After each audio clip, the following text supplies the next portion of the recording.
Your son has a safe house to go to. If only Gazans had the opportunity to escape, the most densely populated place in the entire world. And it's been under a blockade by Israel for 14 years, cut off from the rest of Palestine. It got absolutely no freedom of movement.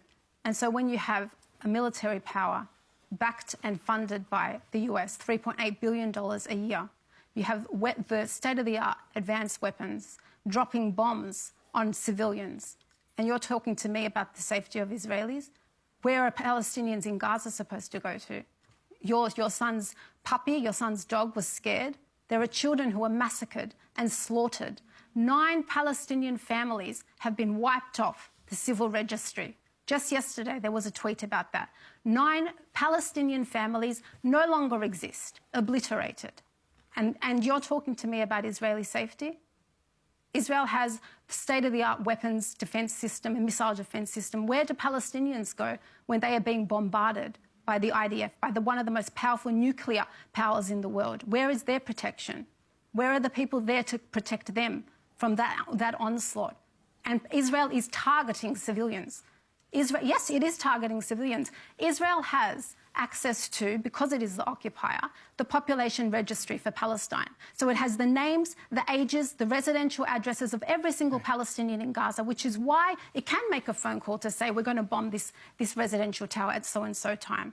A state that is based on a racial apartheid system. I don't accept any of those characterisations. Well, the most prestigious human rights organisation, Human Rights Watch, found in its report last month that Israel is practising apartheid.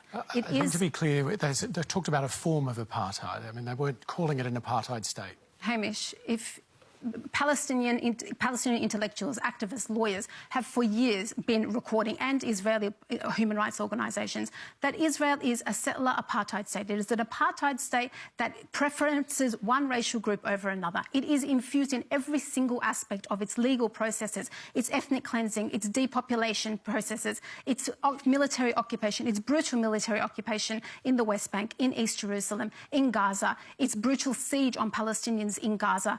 Even it affects Palestinians in the diaspora. My father is here today. He's older than the State of Israel. He was born in 1945. He has experienced 3 Nakbas, 1948, exiled in 1967, and today the ongoing Nakba. He cannot return to his house, which is still there, because he is a Palestinian. When we return as a Palestinian, we have to go there on our Australian passport, and we're at the mercy of a soldier, a conscript, who will decide whether we can enter. He gave us 3 days the last visit. Any Jewish person in this audience today automatically has a right to return and live in my father's birthplace. Don't tell me that's not apartheid.